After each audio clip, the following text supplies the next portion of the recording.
Halo, saya Besa Putra. Seperti yang saya bilang di video kemarin, ini adalah format movie storyline yang baru. Saya akan hadir di sini menceritakan isi dari filmnya, dan hari ini film yang mau saya ceritakan adalah Sea Biscuit yang dirilis di tahun 2003. Semoga cara saya bercerita bisa menghibur kalian semua, dan langsung aja kita masuk ke alur ceritanya.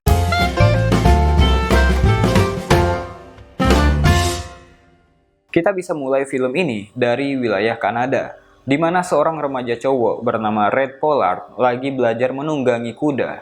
Dia adalah anak orang kaya dengan ayahnya yang seorang pengusaha dan memiliki peternakan serta kuda-kudanya. Red adalah remaja berusia 16 tahun dan saat itu orang tuanya berencana akan memberikannya kuda. Namun singkat cerita, Amerika dilanda krisis yang parah akibat pasar Wall Street yang anjlok. Ini mengakibatkan banyak pengusaha-pengusaha yang tadinya kaya langsung auto jatuh miskin pada saat itu. Nggak ada harapan, bermiliar-miliar nilai pasar hilang dalam satu hari. Akhirnya migrasi besar-besaran pun terjadi, orang-orang pada pindah ke daerah lain untuk mencari kerja dengan membawa harta terakhir mereka. Krisis ini tentunya berefek juga pada keluarga Pak Polar. Mereka bahkan harus tidur di mobil mereka. Singkat cerita, pada suatu hari, Red datang menemui ayahnya dan memberikannya uang $2 hasil dia bekerja. Tanpa sepengetahuan ayahnya, ternyata Red mencari uang di sebuah peternakan kuda. Orang tua Red pun penasaran dan menemui seorang pria yang mempekerjakan anaknya. Namanya Mr. Blodgett. Melihat keadaan Mr. Blodgett yang mapan dan juga berpikir bahwa Red bisa bekerja padanya, mereka akhirnya meminta tolong kepada Mr. Blodgett untuk bersedia menampung Red di rumahnya. Awalnya Red menolak, tapi mereka nggak ada pilihan lain mengingat keadaan ekonomi keluarga mereka yang lagi jatuh. Red pun berpisah dengan kedua orang tuanya dan tinggal dengan Mr. Blodgett. Singkat cerita, 6 tahun berlalu, Red pun tumbuh besar dan hidup mandiri. Karena dia sering berurusan dengan kuda, bahkan terbiasa menungganginya, dia pun punya keinginan untuk menjadi joki dalam olahraga pacuan kuda. Red pun pergi melamar untuk menjadi joki, tapi karena dia nggak punya uang, mau nggak mau dia harus menang untuk membayar biayanya selama di sana. Nggak ada pilihan lain buat Red selain memenangkan pertandingan. Kemudian, singkat cerita, dia pun mengikuti pertandingan pertamanya. Di pertandingan itu, nggak ada sportivitas. Red bahkan sampai harus baku hantam sambil menunggangi kudanya. Karena hal tersebut, Red kalah tipis banget. Dia mendapatkan posisi 2 dan gagal memenangkan pertandingan. Karena dia kalah dan gak mendapatkan uang hadiah, dia pun akhirnya disuruh membersihkan kandang kuda.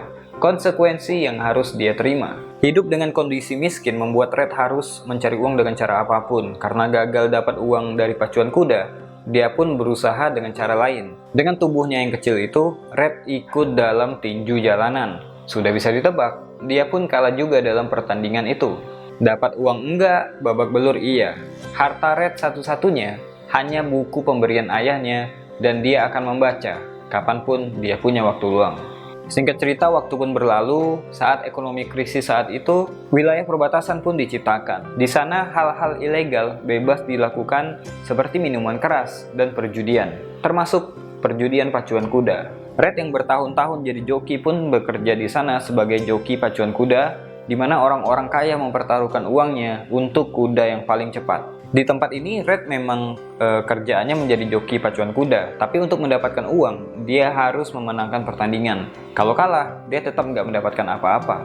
Di sana, Red punya teman sesama joki, namanya George. Joki paling mantap di gelanggang itu. George sangat sukses dan sering memenangkan pertandingan.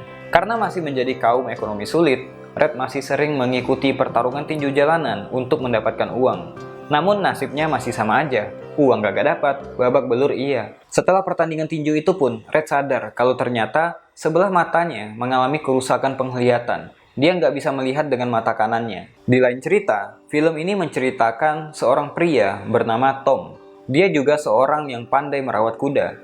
Sebelum krisis ekonomi, Tom bekerja di peternakan dan juga merawat kuda sirkus. Namun setelah krisis ekonomi, dia juga harus pindah untuk mencari pekerjaan. Singkat cerita, Tom juga berakhir di pacuan kuda, di mana pada suatu hari dia menyelamatkan seekor kuda yang akan ditembak mati oleh pemiliknya hanya karena tulang kakinya retak. Karena kehadiran Tom, kuda ini pun selamat dari kematiannya. Di sisi lain, seorang pria kaya raya bernama Charles Howard bersama istrinya tengah merencanakan untuk ikut dalam pacuan kuda. Dia pun kemudian mencari pelatih untuk melatih kudanya nanti. Ketika dia lagi dijelasin sama orang di tempat pacuan kuda tersebut, di saat itulah dia melihat Tom yang tengah merawat kuda yang dia selamatkan dari kematian. Karena Charles melihat sesuatu yang berbeda dari diri Tom, dia pun memutuskan untuk menemuinya. Di tempat inilah, ketika mereka ngopi bareng, Charles diberitahu bahwa Tom tengah mengobati kaki kuda dengan obat herbal supaya kuda itu masih bisa dimanfaatkan. Charles menilai bahwa sosok Tom adalah orang yang mengerti tentang kuda. Karena itulah Charles memilih Tom untuk menjadi pelatih kudanya. Charles saat itu udah mendapatkan pelatih. Sekarang giliran Tom yang mencari kuda dan joki untuk dia latih supaya Charles bisa ikut serta dalam pacuan kuda. Ketika Tom lagi melihat kuda-kuda yang dijual, di saat itulah dia seakan-akan mendapatkan feel yang kuat pada satu kuda bernama Seabiscuit. Ya, Seabiscuit adalah nama kuda di film ini. Kuda yang diperkenalkan dengan ciri-ciri kaki yang pincang dan temperamen. Sangat sulit ditenangkan dan sering dianggap nggak bisa ikut dalam pacuan. Tapi entah kenapa, Tom memilih kuda itu. Tom nggak peduli ketika mendengar kekurangan-kekurangan Seabiscuit. Dia melihat Seabiscuit dengan matanya dan dia tahu bahwa dia melihat potensi kuda ini dan nggak fokus sama kekurangannya. Dia pun mengabari Charles dan istrinya tentang kuda pilihannya. Charles bingung, kenapa Tom memilih kuda seperti itu? Tom pun berkata bahwa kuda ini penuh semangat. Hanya itu alasan Tom. Mendengarkan hal itu, Charles nggak punya pilihan selain percaya dengan Tom dan akhirnya memutuskan untuk membeli kuda itu dengan harga yang sangat murah.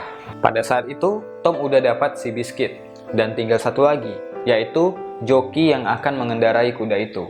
Mulanya Tom punya kandidat joki untuk Seabiscuit. Namun karena Seabiscuit susah untuk ditenangkan, joki tersebut pun takut dan memilih untuk pergi. Karena Seabiscuit galak banget dan gak ada joki yang mau nunggangin kuda kayak gitu, Tom pun kebingungan. Di saat itulah dia melihat sosok Red. Entah kebetulan atau gimana, ketika Seabiscuit lagi ngamuk-ngamukin orang yang mau nenangin dirinya, Red juga lagi dikeroyok sekelompok pemuda.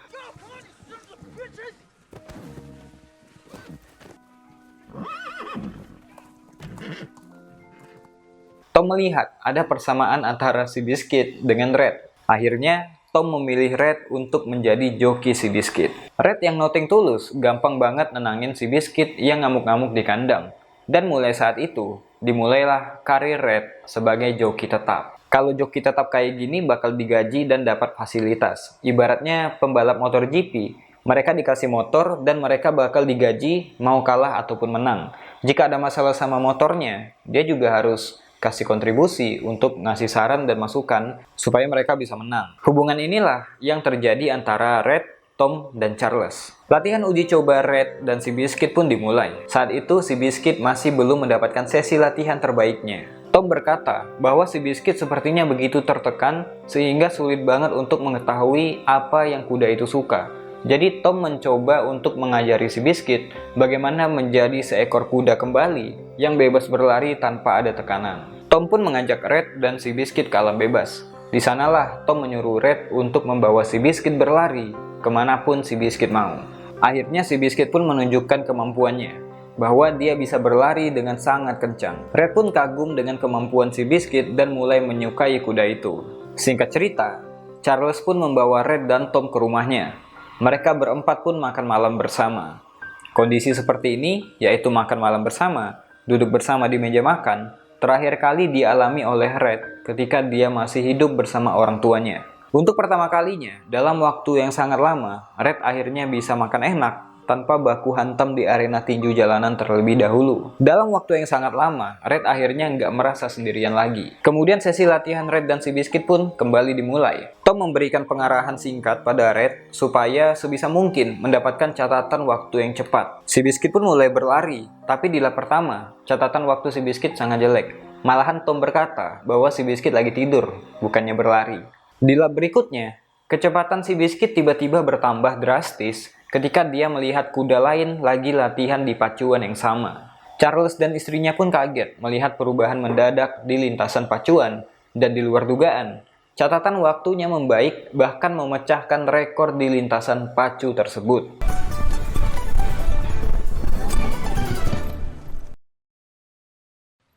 Your horse just broke the track record of Tanfran.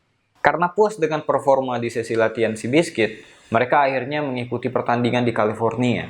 Sebelum bertanding, seperti biasa, Tom memberikan strategi pada Red.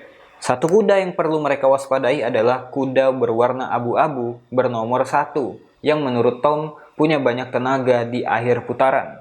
Strategi mereka simpel, karena karakter Seabiscuit adalah kuda yang berkompetisi kalau melihat kuda lain di depannya.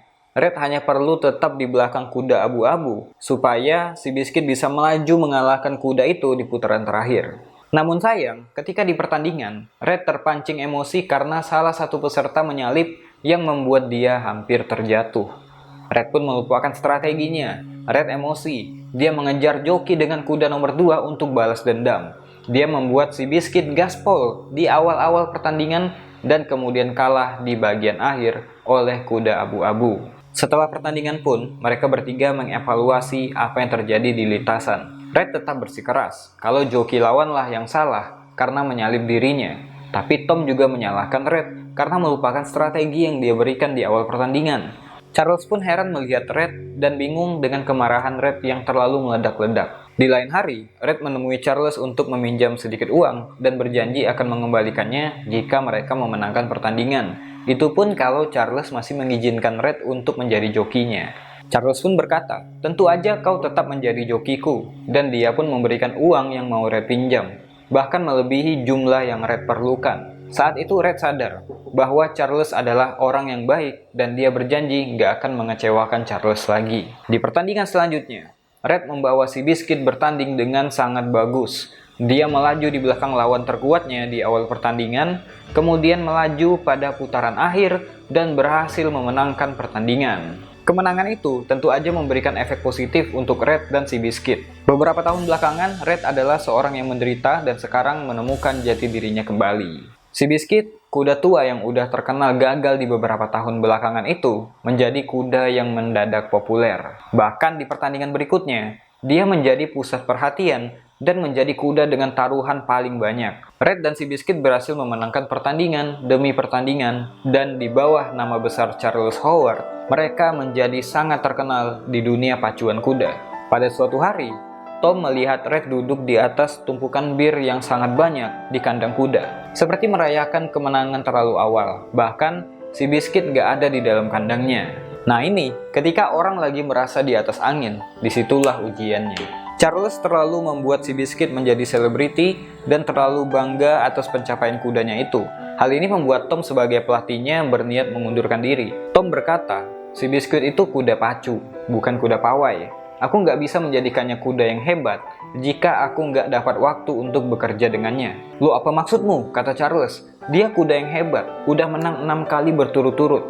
Kemudian Tom pun menunjukkan sebuah koran. Kita belum tahu Seabiscuit itu kuda hebat atau bukan. Tapi yang di koran ini benar-benar nggak ada tandingannya. Mereka pun akhirnya bersama-sama menonton rekaman pertandingan.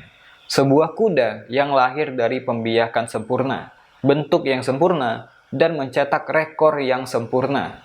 Sama dengan Seabiscuit, kuda ini juga milik seorang yang kaya raya bernama Mr. Riddle. Hal itu tentu aja membuat Charles gusar. Charles pun akhirnya membuat langkah yang gegabah dalam wawancara di stasiun radio. Dia berkata kuda yang bernama War Admiral itu adalah kuda terbaik di wilayah timur, dan Seabiscuit adalah kuda terbaik di wilayah barat.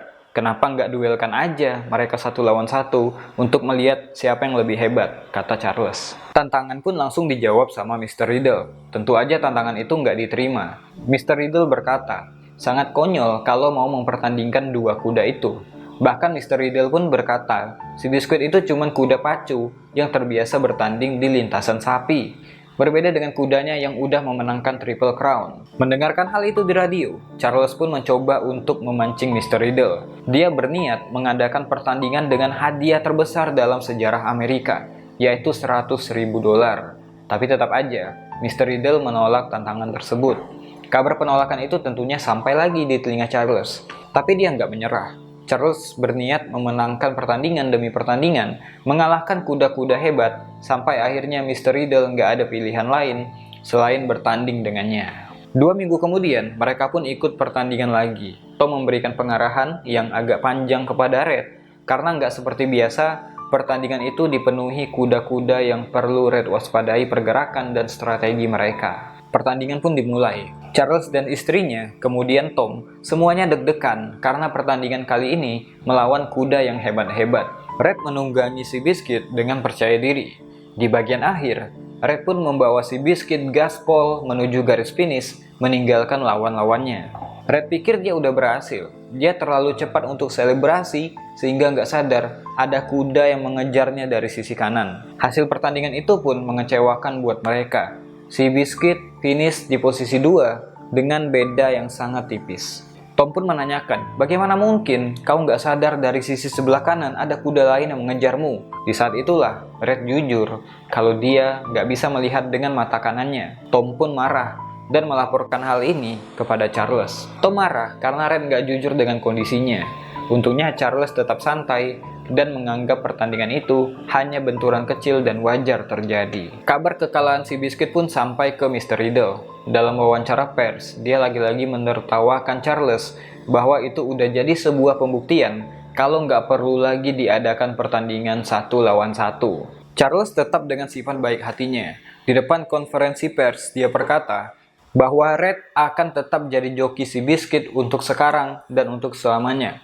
Charles pun berencana akan mendaftar dimanapun Mr. Riddle berada. Apabila dia mundur, maka kami akan mengejarnya. Kami nggak akan pulang sebelum kami menghadapinya. Menang atau kalah atau imbang, kata Charles. Pada suatu hari, ketika akan bertanding di Santa Fe, Charles, Red, dan Tom disambut oleh banyak orang di stasiun kereta. Walaupun di pertandingan sebelumnya kami kalah, kami akan berjuang terus. Di sana, Tom pun terus menggembar-gemborkan pertandingan 1-1 antara dirinya melawan Mr. Riddle. Si Biscuit siap berperang, tulis headline di sebuah koran. Setiap mereka singgah di satu kota ke kota lain, Charles selalu berpidato di depan banyak orang bahwa dia tetap menantikan pertandingan 1-1 antara si Biscuit melawan War Admiral, kudanya Mr. Riddle. Karena media massa rajin banget memberitakan hal ini, lewat koran ataupun lewat radio, akhirnya Mr. Riddle pun menyerah. Akhirnya, Mr. Riddle bertemu face to face dengan Charles membicarakan syarat pertandingan. Riddle ingin pertandingannya tanpa gerbang, alias menggunakan bel, dan pertandingan itu harus dilakukan di lintasannya. Dan itu adalah syarat mutlak. Charles pun menerima syarat itu. Akhirnya, pertandingan antara si Biscuit melawan War Admiral dijadwalkan 2 minggu lagi. Charles dan tim akhirnya ditempatkan di sebuah kandang milik Mr. Riddle, dan untuk mengumpulkan informasi, mereka pun mengamati kuda lawan. Melihat performa kuda Mr. Riddle yang kencang banget, Tom memutuskan untuk melatih ulang si Biscuit. Tom mau ubah strategi. Tom berpikir, si Biscuit harus melaju terlebih dahulu supaya dia nggak tertinggal. Terlebih lagi, si Biscuit nggak pernah bertanding menggunakan bel. Jadi mereka memutuskan untuk melatih si Biscuit pada malam hari. Membiasakan si Biscuit untuk memulai larinya ketika mendengarkan suara bel.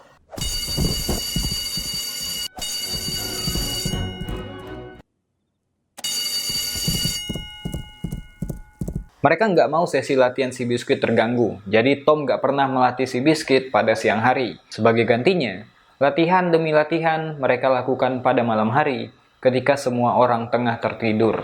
Pada suatu siang, Red kedatangan Mr. Blodgett, orang yang dulu pernah menampungnya ketika masih kecil. Mr. Blodgett memohon bantuan kepada Red. Dia punya satu kuda dan kesulitan untuk menjualnya. Jadi dia mau meminta Red yang udah terkenal membawa kudanya itu jalan-jalan di lintasan. Dengan harapan, ketika orang melihat Red menunggangi kuda miliknya, kudanya jadi mudah laku terjual. Red pun setuju. Red membawa kuda Mr. Blodgett jalan-jalan di lintasan. Tapi di saat yang bersamaan, ada orang yang lagi benerin mobil di sana, kemudian membuat suara letusan yang mengakibatkan kuda yang lagi ditunggangi kaget dan kehilang kendali. Tapi malangnya, kaki Red tersangkut di pelana. Dia terseret sampai akhirnya dia menabrak dinding kandang yang menyebabkan dia nggak sadarkan diri. Setelah kejadian itu, Red cepat dibawa ke rumah sakit. Dokter mengabari Charles kalau tulang kaki Red mengalami keretakan yang cukup parah. Sehingga mau nggak mau mereka harus mengoperasinya.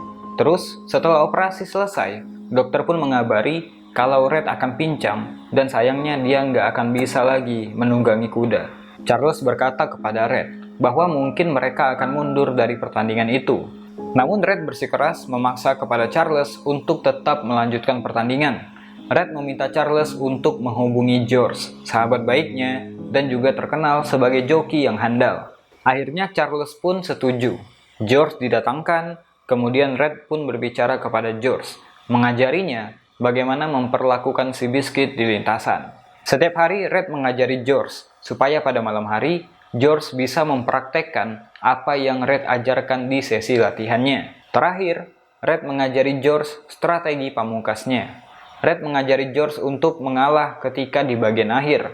Biarkan Seabiscuit memandang mata kuda lawan. Kemudian, lepaskan, kata Red. Sampailah di hari pertandingan, di mana hari itu adalah pertandingan besar. Pertandingan sekali seumur hidup. Pertandingan antara dua kuda terbaik, Seabiscuit dari wilayah timur dan War Admiral dari wilayah barat. Pertandingan antara dua jutawan kaya raya, Charles Howard versus Mr. Riddle. Pertandingan pun dimulai. Orang-orang pada waktu itu duduk diam di depan radio di rumahnya, mendengarkan siaran langsung pertandingan, termasuk Red yang terbaring di rumah sakit. Seabiscuit dan George dari awal melaju di depan War Admiral. Kemudian, ketika mendekati bagian akhir, George tetap melakukan apa yang Red ajarkan. Dia sengaja melambatkan Seabiscuit supaya sejajar dengan War Admiral, membiarkan Seabiscuit memandang lawannya. Pada saat itu, posisi 1-2 secara ganti-gantian diperebutkan oleh dua kuda ini. Sekarang Seabiscuit, sekarang War Admiral. Orang-orang di tribun heboh banget. Komentator di radio pun gak kalah semangatnya mengabarkan jalannya pertandingan. Kemudian mendekati akhir finish, George pun melepaskan Seabiscuit dan mereka melaju lebih kencang ke garis finish. So long, Charlie.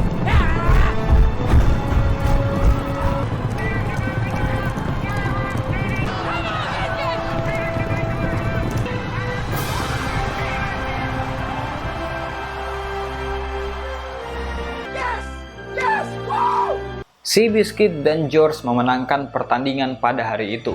Kemenangan besar buat Charles, Tom, dan juga Red. Akhirnya, mereka berhasil mencapai impian mereka untuk menjadikan Seabiscuit kuda paling hebat se-Amerika.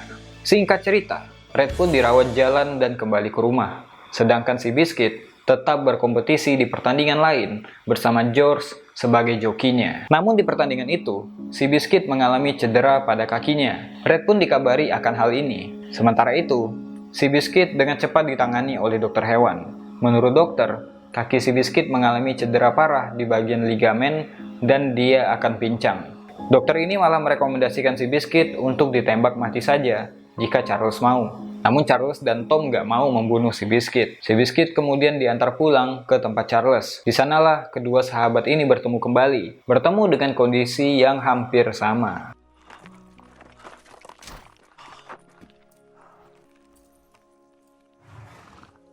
Bulan demi bulan pun berlalu, Red dari kecil yang udah terbiasa merawat kuda, jadi gampang banget merawat Seabiscuit. Setiap hari dia memijat-mijat kaki kudanya dan berlatih berjalan supaya Seabiscuit bisa berlari kembali. Kemudian, di suatu waktu, Red melihat refleks Seabiscuit sepertinya udah kembali seperti dulu. Dia pun memutuskan untuk menunggangi Seabiscuit kembali, memberinya latihan sedikit demi sedikit.